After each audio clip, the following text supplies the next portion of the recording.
Hi student, आप लोग कैसे हैं। मैं रामशंकर पांडे। आज आप लोगों को हम वास्तविक संख्याओं का वर्गीकरण के बारे में बताएंगे कि संख्याओं का वर्गीकरण हमारा कैसे होता है।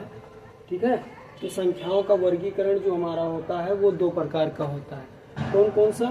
एक होता है हमारा वास्तविक संख्या, दूसरा होता है हमारा काल्पनिक संख्या।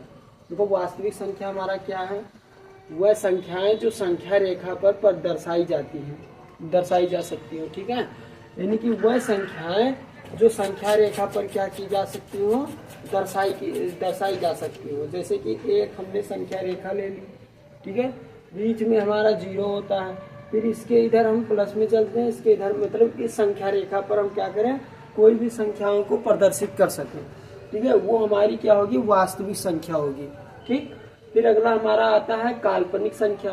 काल्पनिक संख्या हमारे क्या है, वह संख्याएं जो संख्या रेखा पर नहीं दर्शाई जा सकती। जैसे कि √-7, √-3, √-1, ये हमारी क्या हो गई, काल्पनिक संख्या। इनको हम संख्या रेखा पर प्रदर्शित नहीं कर सकते हैं। फिर हमारा वास्तविक संख्या जो होता है वो हमारा दो प्रकार का होता है। एक होता है हमारा परिमेय संख्या, दूसरा होता है हमारा अपरिमेय संख्या। तो देखिए, परिमेय संख्या हमारा क्या होता है, संख्याओं को p/q के रूप में व्यक्त किया जा सकता है, उसे हम क्या कहते हैं, परिमेय संख्या कहते हैं। मतलब जिस संख्या को हम p/q के रूप में बदल सकते हैं या व्यक्त कर सकते हैं, वो हमारा क्या होता है, परिमेय संख्या होता है। जैसे कि 5/3, -8/4, या फिर हो गया हमारा 420, या फिर हमारा हो गया 5/5, ताकि इसके नीचे एक लिखा हुआ है। ठीक है, तो ये हमारा p/q के रूप में क्या हो गया। फिर अगला आ जाइए हमारा अपरिमेय संख्या, मतलब कि वह संख्या जो p/q के रूप में ना हो, उसे हम क्या कहते हैं, अपरिमेय संख्या कहते हैं। जैसे कि √5 हो गया, √3/2 हो गया, या फिर 0.143 तो 5, 7, ये सारी संख्या हो गई। तो ये हमारी क्या होगी, अपरिमेय संख्या हो गई।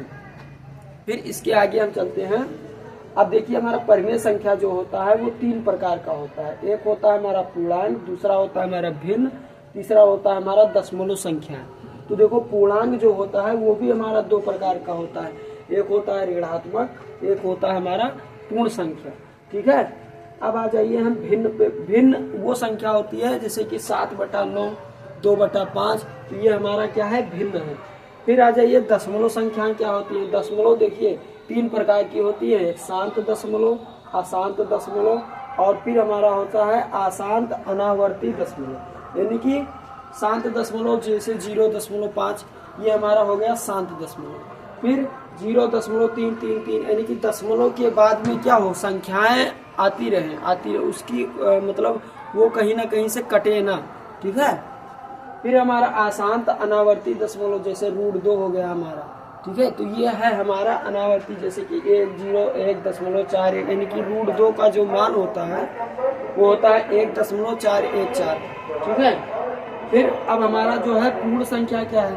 पूर्ण संख्या 2 प्रकार की होती है। एक होता है हमारा शून्य, दूसरा होता है हमारा प्राकृतिक संख्या। तो ये क्या हो गई, पूर्ण संख्या हो गई। यानी कि शून्य तो हमारा एक शून्य हो गया, 0 हो गया। ठीक है, और प्राकृतिक संख्याएं जैसे कि 1, 2, 3, 4, 5, 6, 7, यानी कि लगातार संख्याएं आती रहे, तो उन्हें हम प्राकृतिक संख्याएं कहते हैं। ठीक है, तो आप लोग, आई होप कि आप लोगों को हमारा क्लास पसंद आया होगा, तो चैनल को सब्सक्राइब करना ना भूलें।